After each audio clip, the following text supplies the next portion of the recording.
Buenos días a todos los aquí presentes y a quienes nos vean luego o ahora en vivo por nuestros medios. Les doy la bienvenida a este encuentro con Patrick Zaballiascoa, quien cruzó todo el océano para estar hoy entre nosotros para presentar su libro,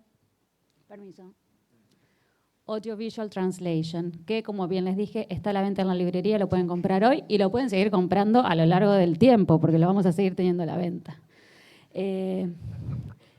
Por supuesto. Bueno, me complace muchísimo que podamos organizar estos eventos en donde nos encontremos con los autores que escriben los libros que nos interesa leer y que hablan de los temas que nos interesa escuchar. Esa es la idea siempre del espacio de la librería, del espacio del colegio, y por eso los seguimos organizando y fomentando. Y bueno, hoy tenemos encima una figura, yo diría, de las más importantes del mundo audiovisual. Así que muchísimas gracias, Patrick, por acompañarnos hoy. Aquí estaremos siempre para recibirte con mucha alegría y los dejo ahora con nuestro anfitrión, el presidente del colegio, Damián Santilli, y con Patrick, nuestro invitado. Gracias.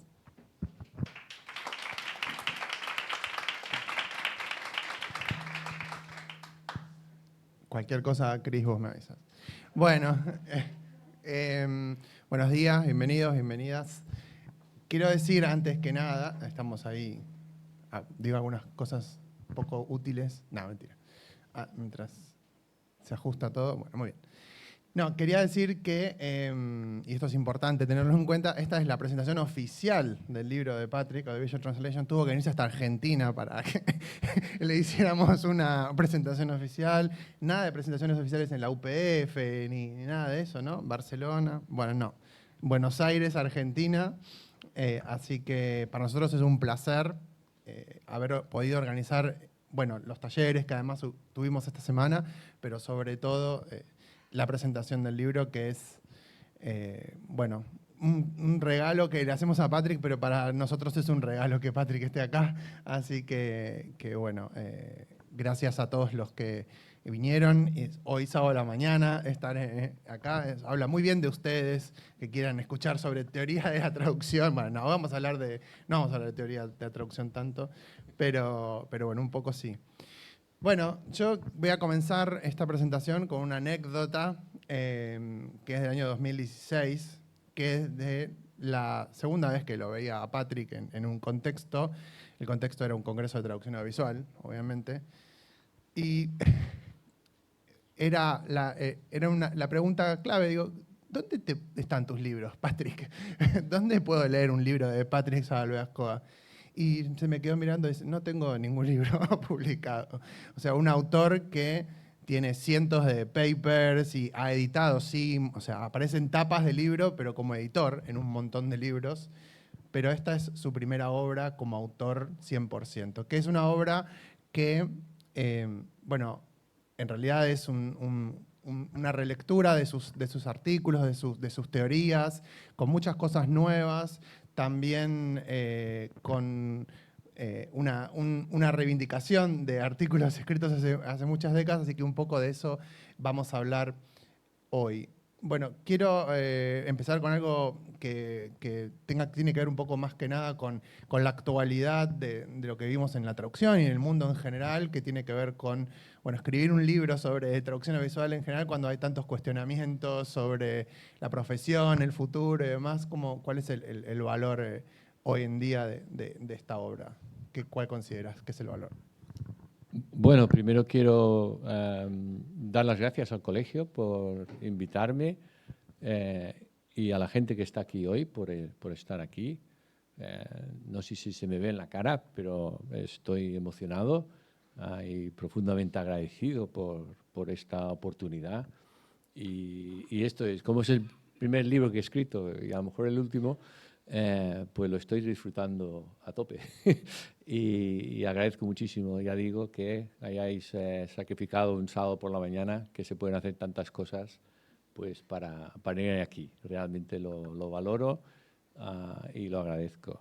Y la pregunta era, ¿por qué escribir un libro de traducción audiovisual en un mundo cambiante, con un discurso a veces incluso amenazante para el futuro de la profesión, etcétera? Tengo que decir que cuando empecé a escribir el libro han cambiado las cosas casi a peor en ese sentido.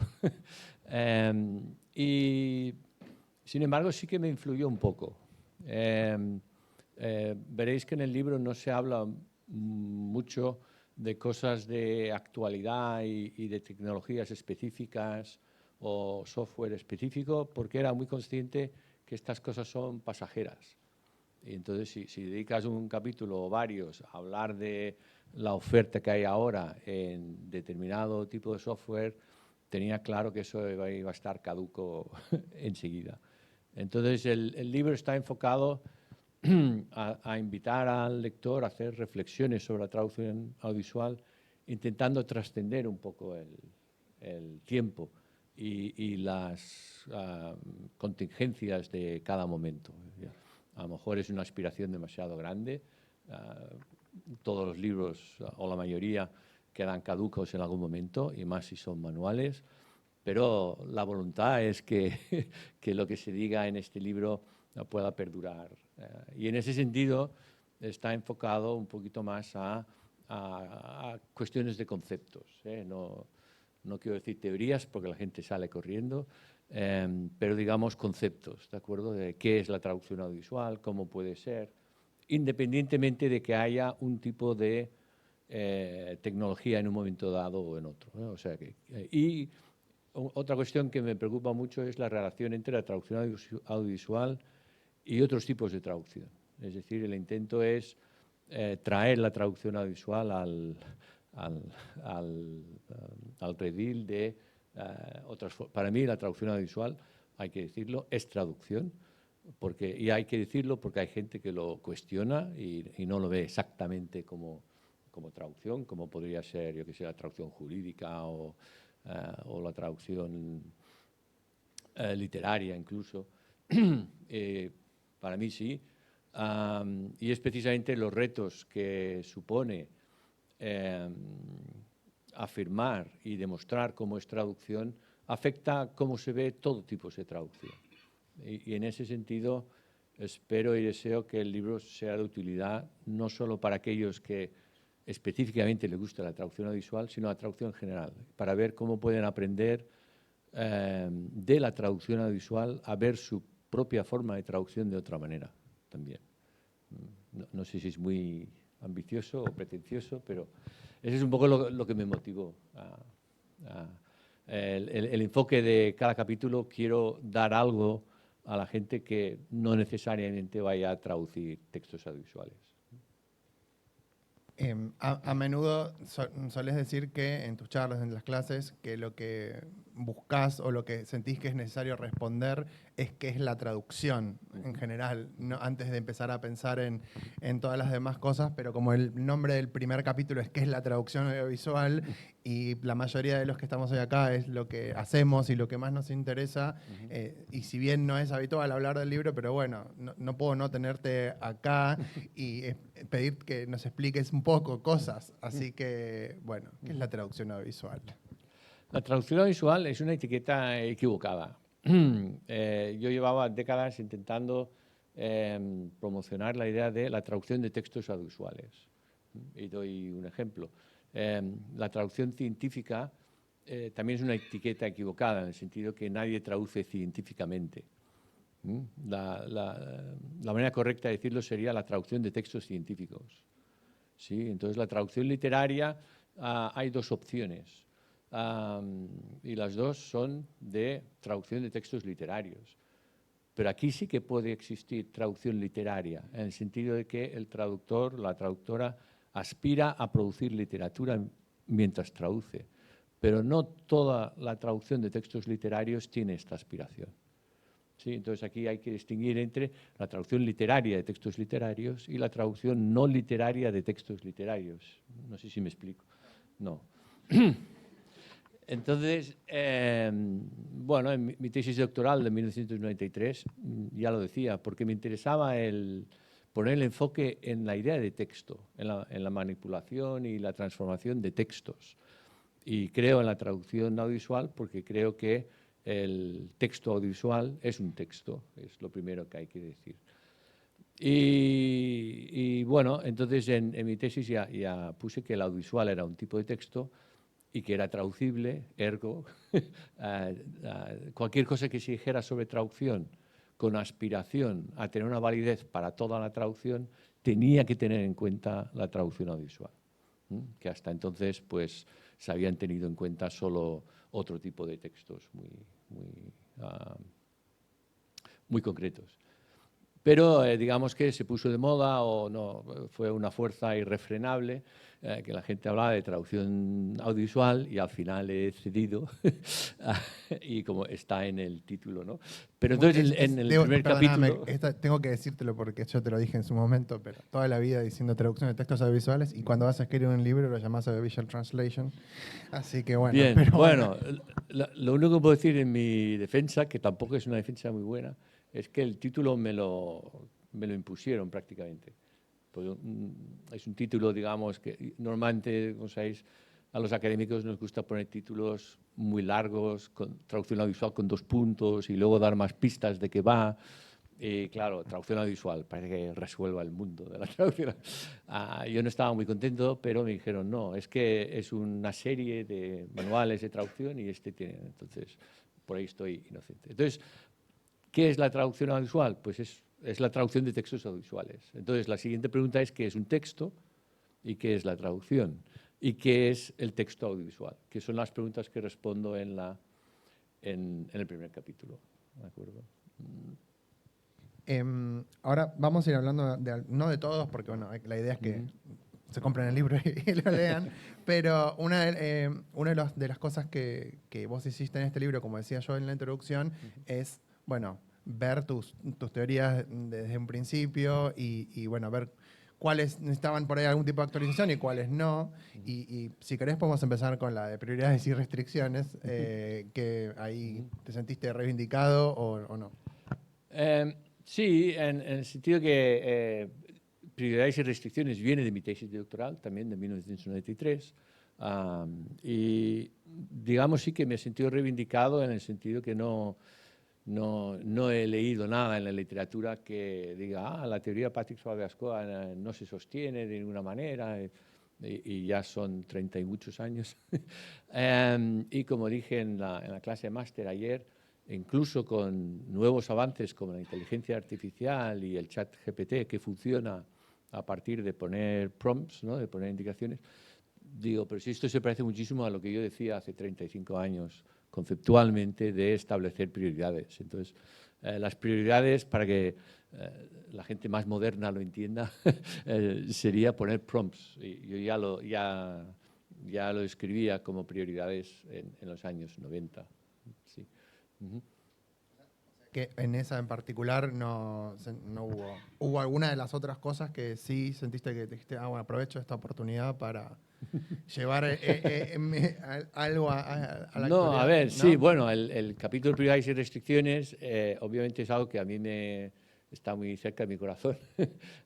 Y sí, me siento reivindicado y cómodo adaptándolo a los tiempos modernos, y que es lo que... adaptándolo, ni siquiera adaptándolo, es decir, ejemplificando cuestiones modernas que se adaptan perfectamente. O sea, claro, una teoría de cualquier tipo constantemente se tiene que validar. Entonces, es una validación más en ese sentido. Y como tú sabes, el otro capítulo, el de técnicas de traducción, que es algo en lo que yo no creo mucho, pero acabo cediendo porque soy así. Ya cedí en la traducción audiovisual, he tenido que ceder en técnicas de traducción. En un libro en el que cediste en el título. Exacto. Luego me reivindico más en el capítulo 8, creo que es Problemas y Soluciones, que es para mí una alternativa conceptualmente más interesante y de más rigor que técnicas de traducción. Pero como todo el mundo habla de técnicas justo de después. después. Pongo otra cosa en el medio para que no se note tanto. Exacto. Sí, sí. Bueno, el libro se puede leer de capítulo 1 hasta el final, pero los capítulos tienen cierta modularidad, o sea que uno puede empezar a leer cualquier capítulo prácticamente y en el orden que queráis. No tiene un orden específico ahí. Sí, sí. La gente entiende o cree que entiende y le gusta o cree que le gusta y le sirve o cree que le sirve. Esto de las técnicas de traducción. Entonces, para hablar el mismo lenguaje que los demás, digo, pues vamos a atacar el tema de técnicas de traducción. Técnicas de traducción sirve si conoce sus limitaciones, ¿de acuerdo? O sea, sirve como muestrario y para ver posibilidades de cosas que se pueden hacer. Pero yo no creo en un enfoque de traducción que sea una aplicación de técnicas. Y además las técnicas muchas veces son mal llamadas técnicas porque no son técnicas, de hecho son tipos de soluciones. O sea, es otro problema de nomenclatura y de terminología de la que sufre la disciplina en general.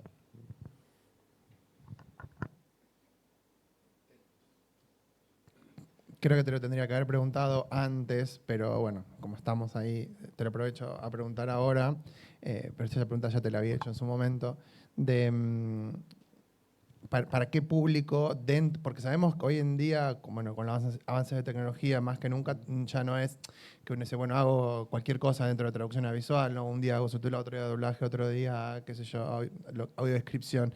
Así que hoy en día es como que se tiende más a una profesionalización, ¿no? Bueno, uno hace lo que el mercado nos deja hacer, tampoco es que uno puede elegir todo el tiempo, pero sí es cierto que si yo puedo decir, bueno, me interesa especializarme en audiodescripción, voy por acá, o incluso áreas que a veces están en la frontera, como videojuegos, ¿no? Entonces, en general, vos crees que, sé que está por la estructura del libro y cómo está armado, sé que está armado bastante para la clase también, que eso está muy bueno, pero como se puede leer, por ejemplo, si yo digo, tengo que enfrentarme de pronto con una serie con cuestiones de humor y puedo ir específicamente al capítulo de humor y ahí a tener a mano muchas cosas que vos fuiste poniendo en diferentes artículos anteriormente, ¿no? Pero es para todo el mundo dentro de la traducción audiovisual. ¿Qué considerás dentro, si es subtitulado de doblaje y nada más, o también todo lo que está en la periferia se puede, digamos, valer de esta obra para su práctica diaria? Bueno, sería una contradicción por mi parte, o sería deshonesto aparcar algunos tipos de traducción cuando mi enfoque inicial era, como os decía al principio, intentar incorporar la traducción audiovisual en estudios de traducción de todo. Entonces tampoco tendría sentido decir, no, voy a incorporar la traducción audiovisual, pero algunas prácticas de traducción audiovisual no, porque no me interesan. Entonces, yo soy una persona que lo que me gusta es establecer relaciones entre cosas que podrían parecer diferentes y siempre busco el máximo común denominador. Entonces, sí que me interesa si la traducción de videojuegos o la accesibilidad presentan unos retos específicos. Soy un tipo de persona que lo que me pregunto es, ¿y esto afecta cosas que pensábamos que teníamos resueltos de otros tipos de traducción? ¿Y qué lecciones se pueden sacar de la traducción de cada una de estas especialidades para las otras? Y ese es un poquito el enfoque. Y, entonces, ¿a qué tipo de lector va dirigido este libro? Pues a cualquiera que le interese la traducción, como he dicho antes, ¿no? Ni necesariamente la traducción audiovisual y necesariamente cualquier especialidad de traducción audiovisual, aunque yo no voy a decir que soy experto en todas las formas de traducción audiovisual, pero sí en cuanto a su reflexión, si tengo datos o casos o muestras de un reto, de un problema de traducción muy específico que es muy interesante y que sale de la audiodescripción, por decir algo, digo, y eso en la traducción literaria, que era un tabú presentar no sé qué, ¿tiene una relación o supone un tipo de problema? Es un poquito el enfoque con el que ya hice mi tesis doctoral, ¿no? Era en este sentido, ¿no? Cosas que se decían que estaban resueltas o la gente opinaba de manera muy fuerte y decía toda traducción tiene que ser así, dices, bueno, es que solo estás pensando en traducción de novela del siglo XIX. En el momento que te vas de ahí, lo que tú estás diciendo pierde mucha validez. Entonces, mi preocupación en mi perfil investigador es buscar qué tienen en común todas las traducciones. ¿Sí? Y es mi preocupación. Y a lo mejor es difícil o no lo llegamos a saber, pero si son todas, son todas. Esto lo tengo claro.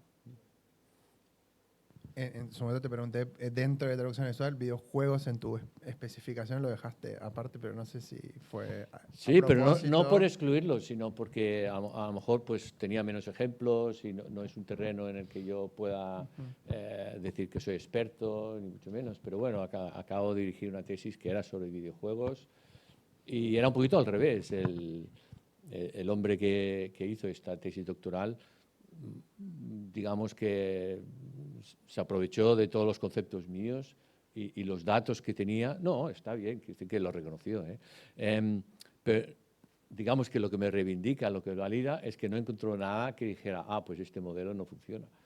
O sea, ¿sabes un poco lo que te quiero decir? O sea que digamos que por defecto o por omisión, quiere decir que se puede aplicar. Sí. Bueno, ahora dentro de un ratito vamos a abrir el micrófono también. Sepan que el espacio de la presentación es también no solo este diálogo con Patrick, sino también que ustedes puedan preguntar lo que quieran, más allá del libro, porque bueno, siempre está bueno aprovechándolo que lo tenemos acá, y después también está el espacio para que ustedes puedan charlar con él y compartir también un brindis y eso después. O sea que para que lo tengan claro que son varias cosas, porque voy a tratar de no extenderme demasiado acá para que también te podamos aprovechar desde otro lugar.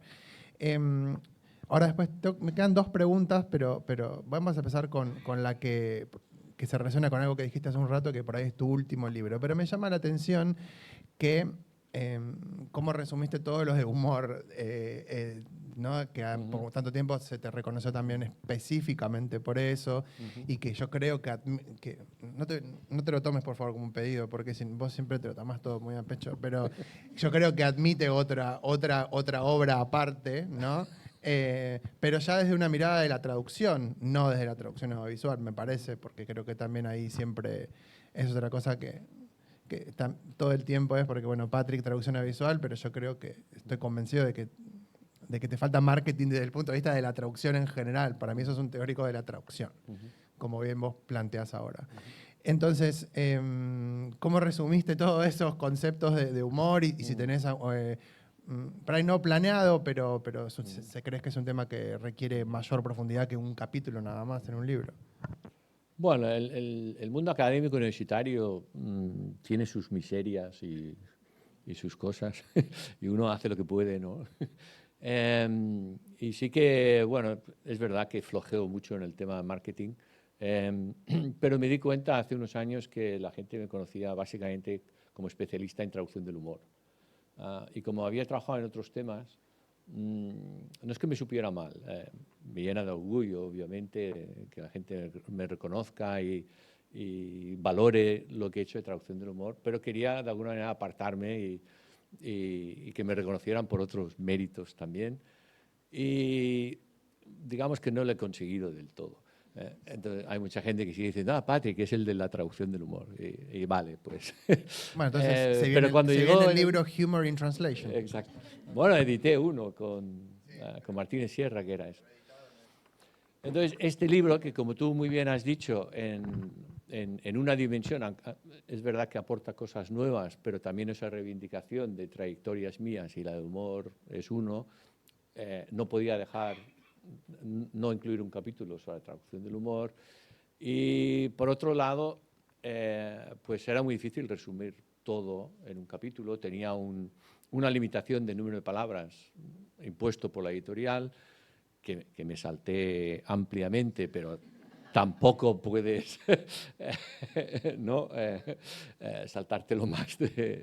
Y aún así, pues lo tenía que resumir, ¿no? Entonces, la idea era poner ahí 4 cosas, no abrir un melón nuevo y complicarlo demasiado, intentar relacionarlo con las cosas que el humor, cómo se encaja con prioridades y restricciones, cómo se aplican técnicas de traducción al humor, este tipo de cosas. O sea, aquí sí, teniendo en cuenta que es el último capítulo, pues decir, hey, que lo que has leído antes no te lo olvides, ¿no? Por un lado. Y por otro lado, también verás, se me ve que donde estoy más cómodo es hablando del humor, que en algunos ejemplos de los otros capítulos, que no son del humor, resulta que los ejemplos sí que lo son, pero también pretende ser. Es porque el humor tiene una complejidad especial. Y yo siempre digo que el que sabe traducir humor sabe traducir cualquier cosa, porque es todos los problemas de traducción de lo demás y además la complejidad del humor. Y en ese sentido, no por sí mismo, sino porque no es otro elemento olvidado de teorías de la traducción tradicionales. Uno era el aspecto audiovisual, solo se hacía teoría de traducción sobre textos escritos, y el otro era que solo se hacía teoría de traducción sobre textos serios, porque ¿para qué vas a tratar cosas que no son serias y que se dicen en broma? Lo que pasa es que en la traducción audiovisual ignorar el humor es como muy difícil, ¿no? Estás excluyendo casi todo, vamos. Entonces, y eso es un caso clásico para mí de que si tratas bien el humor y tienes cosas válidas e interesantes que decir, vale para la traducción literaria también, claro que sí. Y para el discurso político, porque hay políticos que se meten el público en el bolsillo porque tienen sentido del humor, se tienen que traducir sí o no. En didáctica, en manuales, se dice que, ¿no?, desde el tiempo de los romanos, ¿no?, que enseñar divirtiendo. O sea que el humor está en muchos más sitios. Ahí distingo humor de comedia. La comedia es un género, el humor es un elemento textual que puede aparecer en cualquier sitio.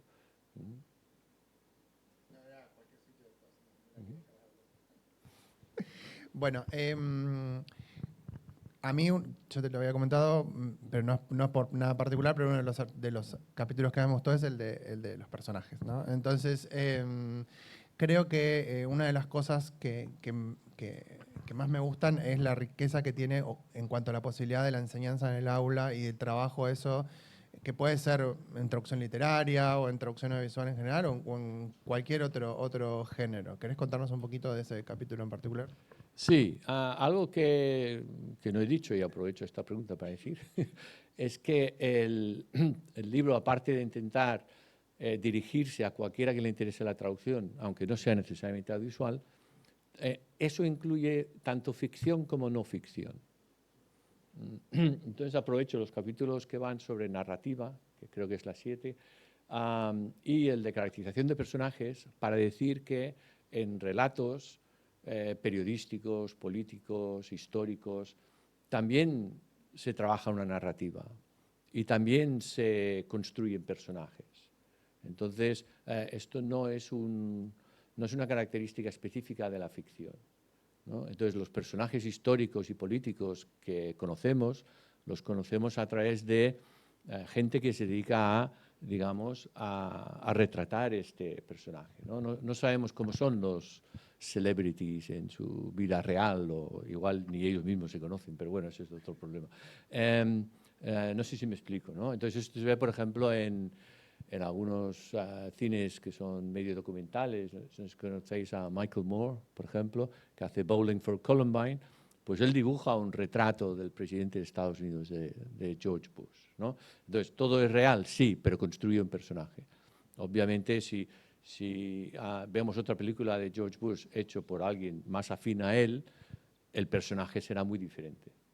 ¿Sí? ¿Se entiende? Entonces, se pueden decir cosas que son interesantes de cara a la traducción de elementos que ayudan a construir personajes que son válidos tanto para la ficción como la no ficción. Igual que el traductor, la traductora, aparte de traducir frases y oraciones y palabras, tiene que tener una visión más general del texto de la propia narrativa, de cuál es el principio, cuál es la moraleja, este tipo y eso es verdad también, tanto la ficción como la no ficción. Y como vivimos en la época, ¿verdad?, de la posverdad, pues ya no sabemos lo que es ficción y lo que no. Con lo cual, esa es una barrera para mí que no ha sido muy productiva. Yo cuando empecé a ir a congresos de traducción, había una frontera clara en los congresos generalistas. Vayan ustedes de la traducción literaria por aquí y la traducción no literaria por aquí. O sea que había esta división de traducción literaria no literaria. Un poquito con la idea también, aparte de literaria ficción y no literaria no ficción también. Claro, y yo venía con mis estudios de doblaje, de comedia televisiva y no sabía a cuál de los dos ir. Y además, como acababa yendo un poco a los dos, porque no sabía a cuál ir, vi que lo mejor de lo que decían en cada uno de esos dos apartados valía para el otro. Y digo, qué pena que no estén escuchando los de no literaria estas cosas, porque son muy útiles para no literaria. Y lo mismo para el otro. Entonces, hay, como digo, hay demasiadas divisiones y barreras dentro de la propia disciplina que a mi modo de ver no han sido muy productivas. Ya digo, yo vuelvo a admitir que a mí lo que me emociona es precisamente relacionarlo todo y ver los comunes denominadores. Y lo realmente rico, lo realmente válido para traducción no literaria, vale para traducción literaria y al revés. Y además hay géneros híbridos, ¿no? No sé si conocéis la novela, por ejemplo, de Truman Capote, A Sangre Fría. Se puede leer como una novela, pero de hecho relata hechos reales. Entonces, no importa que sea real o no. Si lo lees como ficción, está bien. Si lo lees como no ficción, también, ¿no? Entonces, muchos relatos políticos que nos dan hoy en día las podríamos tomar como ficción también. Entonces, no importa eso tanto a veces, sino la moraleja que tiene cada una, ¿no? O lo que encierra. A mí, de hecho, personalmente, y es una cuestión personal mía, a mí me gusta más leer ficción. Por lo menos ficción me la venden como ficción, y mucha ficción encierra grandes verdades. Las grandes verdades de la vida están en las obras, para mí, las ficticias. Y en cambio la no ficción no me fío mucho. No sé dónde está la no ficción. Y en cambio en ficción me siento mucho más cómodo y agradecido. Bueno, no sé si vamos a abrir ahora a algunas preguntas o comentarios o lo que quieran del público, aprovechando este espacio que tenemos acá. Si alguien quiere, le pasamos el micrófono. Nos avisa, ¿no? Anímense. Sí, allá al fondo.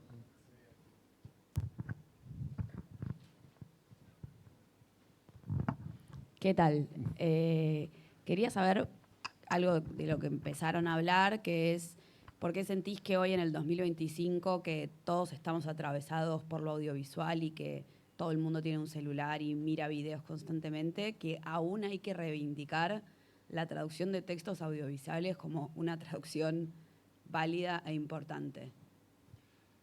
Buena pregunta. Quizá no tanto hoy en día, es verdad.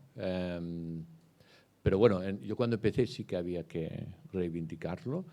Y luego porque, algo que comentábamos en la clase ayer también, todo el mundo opina de traducción y es muy fácil y tampoco hay muchas consecuencias. Entonces, todo el mundo opina y hay gente que no solo dice, por ejemplo, que la traducción audiovisual no es traducción, hay gente que dice que la traducción es imposible, ya como para abrir el debate. Dices, bueno, pues vámonos a casa todos, ¿no?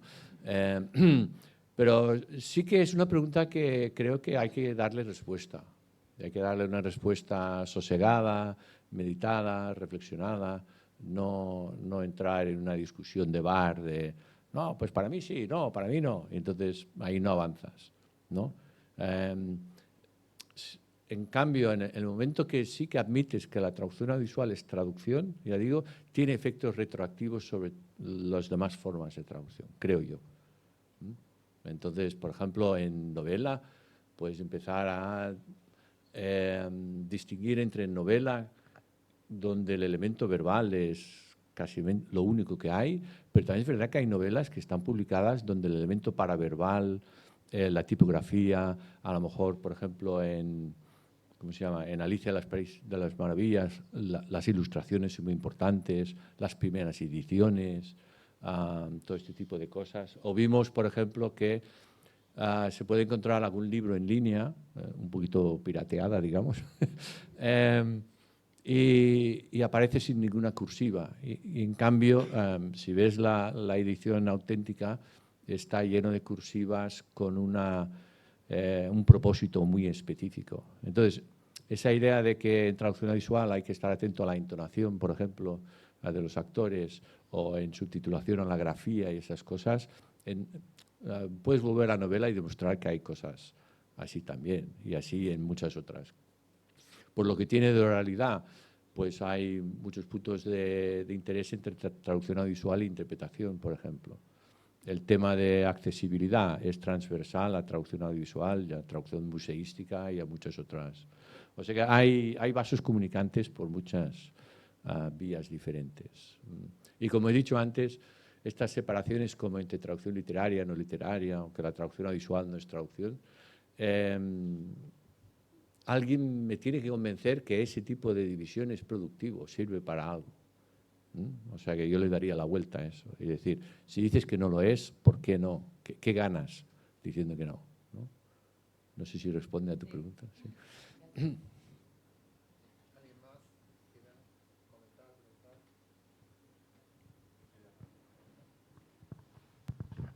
Patrick, decías que en algunos de los capítulos estabas como limitado en la cantidad de palabras que podías hacer por la editorial, me imagino. Y si eso te pasó mucho en muchos capítulos, entonces te han quedado conceptos que hubieras querido plasmar ahí y que no están. Y entonces, en ese caso, si pensás que esos conceptos podrían venir en un libro número 2. Estoy ¿no? agotado de haber la respuesta es que no. Estoy contento de todo. Creo que el libro es bastante completo.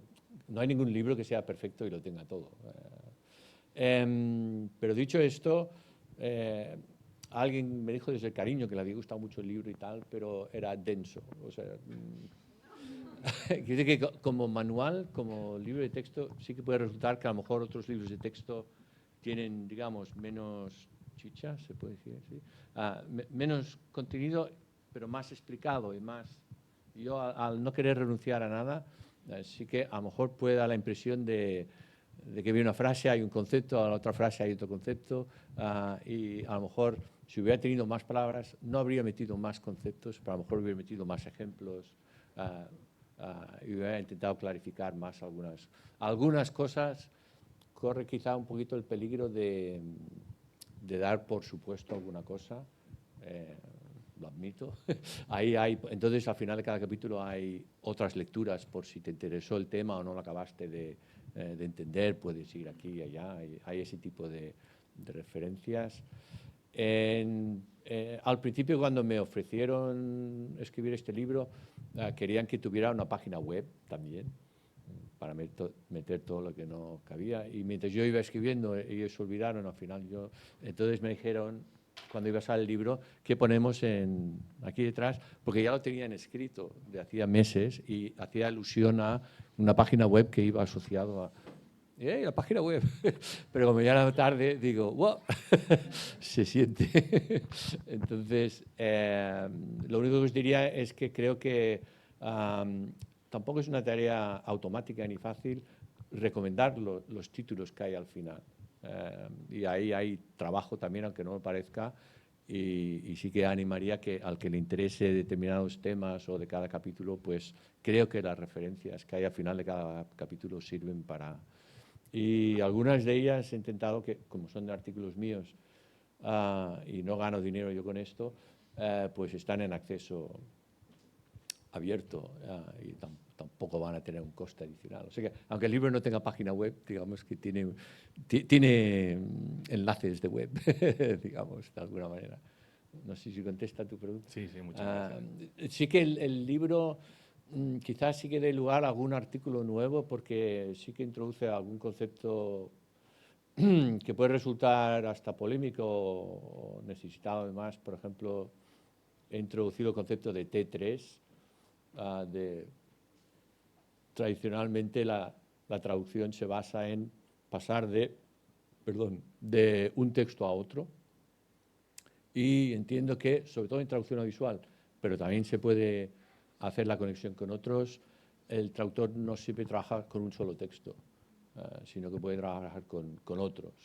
En el caso del audiovisual, el ejemplo típico es traducciones indirectas con el template en inglés, ¿no? Entonces puedes trabajar con estos dos.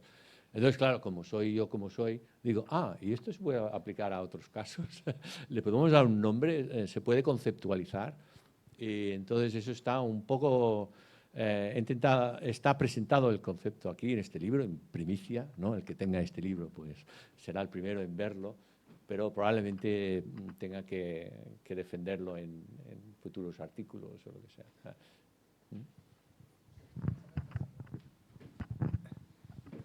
Ahí está muy bueno eso que decís, porque justo el otro día estaba hablando con una colega que se quejaba del tema de las tarifas, que no le pasaba a ella, pero le pasaba a un compañero que le daban una serie coreana para traducir desde el inglés, pero se la daban a esa persona porque sabía que esa persona sabía coreano.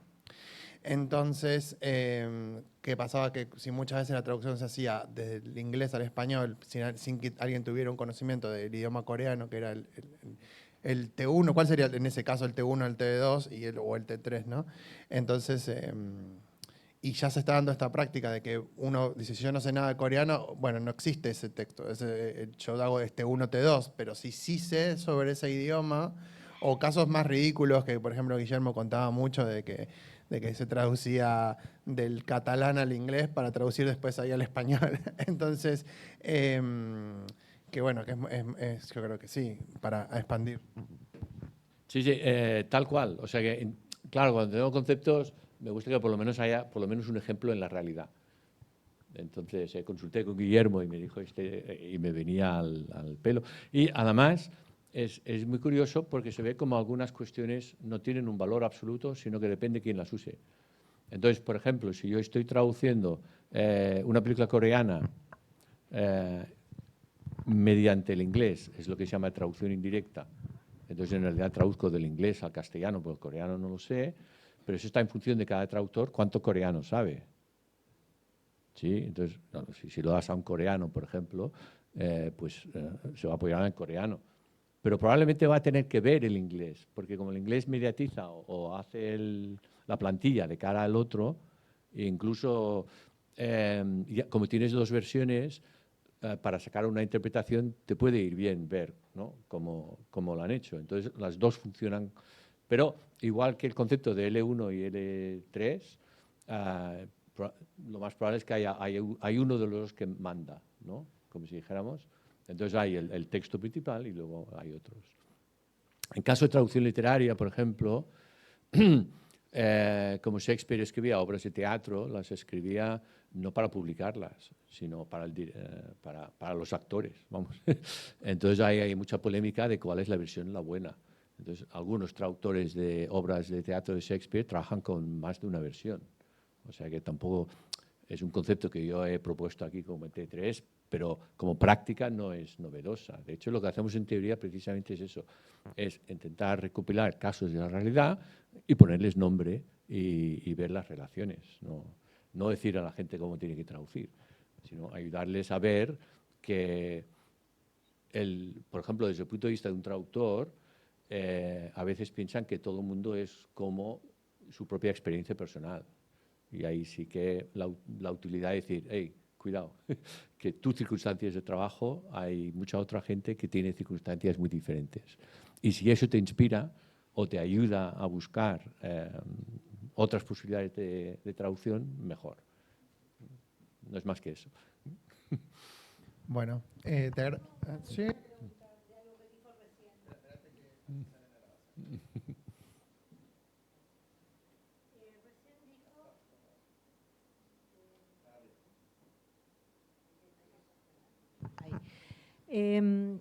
Recién dijo cuando se usan tres lenguas, ¿no? Que siempre un texto prima. ¿Cuál considera que prima? ¿El coreano original? En mi caso, yo soy traductora de francés y también manejo inglés, pero tengo esa duda muchas veces. ¿Cuál debe primar? ¿El original o el que es pivote, digamos? Bueno, yo nunca digo qué es lo que debe ser, no le digo a la gente lo que tiene que hacer. Intento describir casos que veo, ¿no? Entonces, el ejemplo de Guillermo es el catalán y el español son lenguas muy emparentadas, ¿de acuerdo? Y no hay nadie que sepa catalán que no sepa castellano también.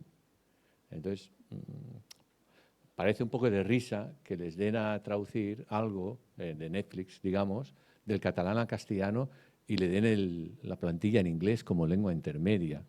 ¿Se entiende?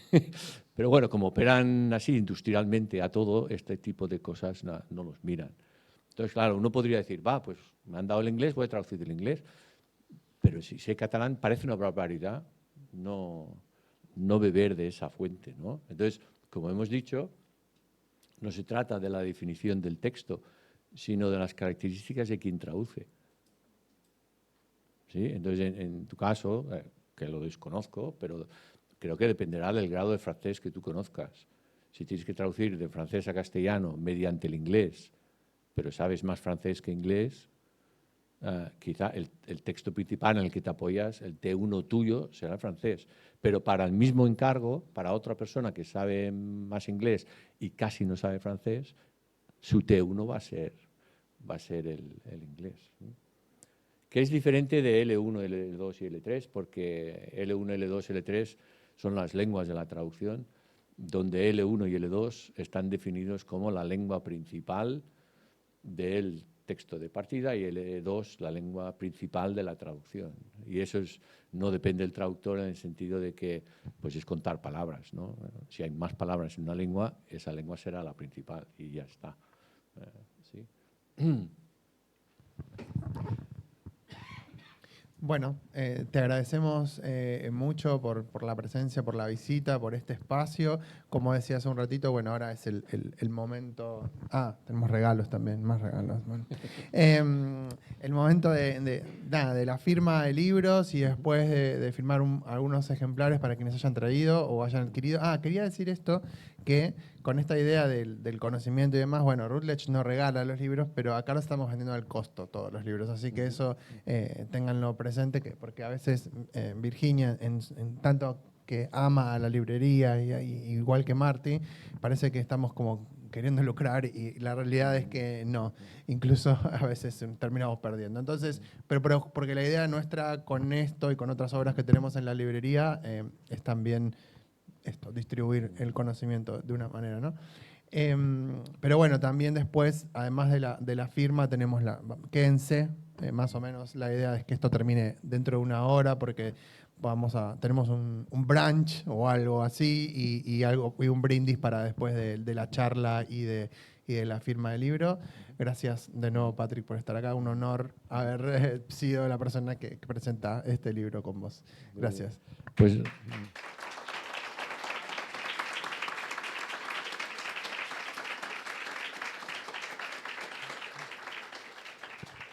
Pues nada, repito mis agradecimientos y mis gracias y pues doblemente agradecido que no os lucréis con mi libro, porque yo tampoco me voy a lucrar, me parece mucho, pero sí que es un honor y la razón que escribo no es para hacerme rico, sino que, yo qué sé, si la gente te lo agradece y te lo valora y ves caras felices, pues eso ya está, ¿no? Para mí es más que suficiente. O sea que muchas gracias.